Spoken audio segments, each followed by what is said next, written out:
Hello all. The last lesson is set in the days of the Franco-Prussian War. This lesson was written by Alphonse Daudet. He was a French novelist and short story writer. Let's move on the summary of the chapter. Franz started for school very late that morning. His French teacher, Mr. Hamel, had announced that he would question the class on participles. Poor Franz did not know even a single word about them. He was afraid of scolding from him. It was a bright sunny day, and for a moment he thought of running away and spending the day outside the school.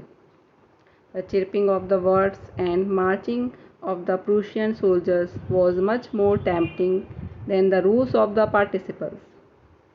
So he was able to fight the temptation and hurried off to school.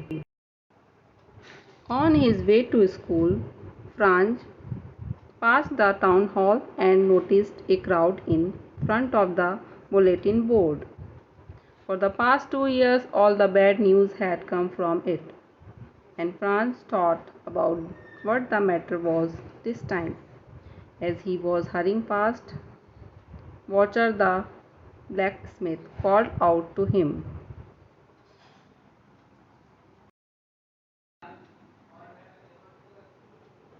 and said that there was plenty of time to reach the school. So Franz thought that he was making fun of him and reached the school panting. When the Franz reached the school, he was very surprised to find that everything was quiet. Usually, when the school began, there would be a great commotion and activity. He had often counted on the commotion to get to his desk unnoticed. But that day everything was as quiet as it was on a Sunday morning. Franz noticed that all of his classmates were already in their seats and Hamel was walking up and down with his iron ruler under his arm. He had to open the door and reach his seat in front of everybody. He was blushing and was very scared. What surprised and confused him more was that instead of scolding him, Mr. Hamel spoke very kindly to him and told him to take his seat. After Franz had calmed down, he noticed that Hamel was wearing a special attire, which he wore only on special occasions.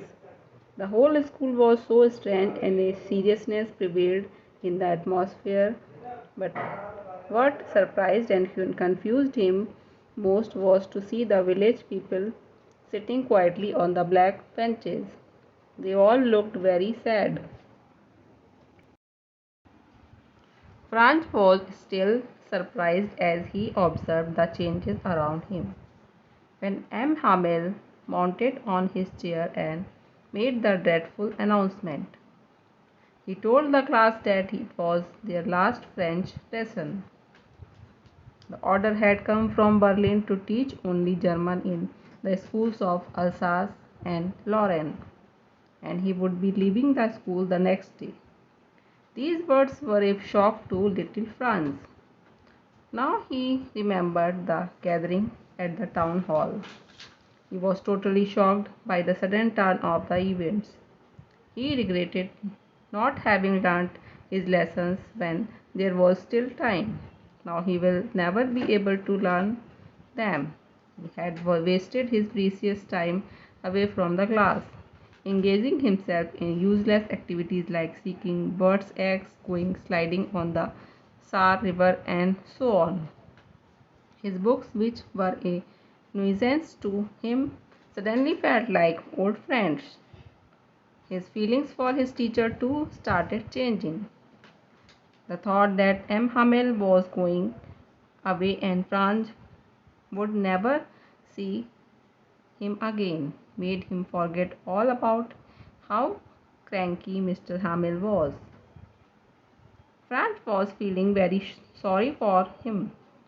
It was in honor of his last lesson that he had put on his fine clothes, and the village people had gathered there to express their gratitude towards him and to show their respect for their country and their language. While Franz was thinking of all this, he heard his name called out. It was his turn to recite. He would have given anything to be just able to say the rule loud and clearly. But unfortunately, he got mixed up on the first words. He was ashamed and stood holding his desk. Mr. Hamel said that he would not scold him. He criticized the people of Alsace for their habit of putting off learning for some time in the future. He blamed their parents for not taking interest in their studies. He had blamed himself for this. Often he sent the students to water his plants or gave them a holiday when he had wanted to go fishing. M. Hamel then talked about the French language. He called it the most beautiful, the clearest, and the most logical language in the world. He wanted the people of France to treasure their language. According to him, whenever the people of a particular nation are enslaved, as long as they are attached to their language, it is as if they have the key to their prison. This is the last part of the chapter, the last lesson. Hamel opened a grammar book and taught them their last lesson. Franz was ashamed to see how well he understood everything. Franz thought that probably he never paid much attention in the class and that Hamel had never explained everything with so much patience. After that, they had a lesson in writing. Hamel had brought new copies for them that day. Everyone was immersed in their work. Even the little children sitting in the class were tracking their fish hooks as if that was French too. All this while Hamel sat motionless in his chair. Franz thought that Hamel wanted to imprint this classroom scene in his mind. Everybody became emotional towards the end. Some even started crying.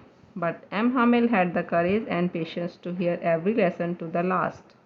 Finally, as the church clock struck 12, Hamel stood up and then he turned to the blackboard and wrote as loud as he could, Viva la France, which means long live France. Then he dismissed the class, signaling everyone to leave.